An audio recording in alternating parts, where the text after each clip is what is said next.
tiem, kas jau ir, teiksim, kripto industrijā kādu laiku, tad es teiktu tā, ka tie, kas ir kripto industrijā kādu laiku, sadalās divās daļās. Ir tie, kas ir tādā korporatīvā pusē, respektīvi vairāk tādi piezemētāki un skatās uz šo te kā reālu biznesu, kas arī īstenībā šobrīd vienīgais, kas to kripto pasauli tā baigi uztur.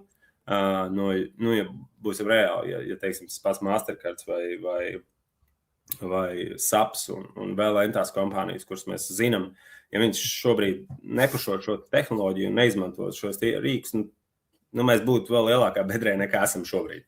Un tā kā, tad ir tā puse, un tad ir, protams, tā puse, kas ir, es teiktu, līdzīgi kā es, kas jau ir ilgu laiku kripto, kas paši meklē informāciju, sēž Twitterī vai skatās, piemēram, jūs un uzzina informāciju tādā veidā. Tad tiem būtu interesanti saprast to, kā mainās tā industrija.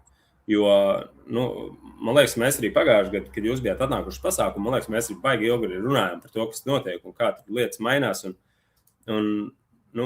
Es esmu tāds dziļš ticētājs, ka kripto vajadzētu būt tikai decentralizētam, bet mums tas, teiksim, kur mēs esam šobrīd, tas ir pilnīgi divas dažādākas pasaules. Tā kā man liekas, ka ir baigi forši paskatīties no tādas citas perspektīvas, jo, ja mēs runājam par investīcijām vai mēs runājam par kaut kādu savu biznesa attīstīšanu, man liekas, ir ļoti svarīgi arī, ka tu redzi, uz kurieni mēs ejam, kur būs tas, teiksim, pieprasījums. Jo viss svarīgākais ir pieprasījumā. Es tur varu, fanot par vienu monētu, bet, ja tam monētā nav nekāds pieprasījums, tad jēgas ir pilnīgi nekādas.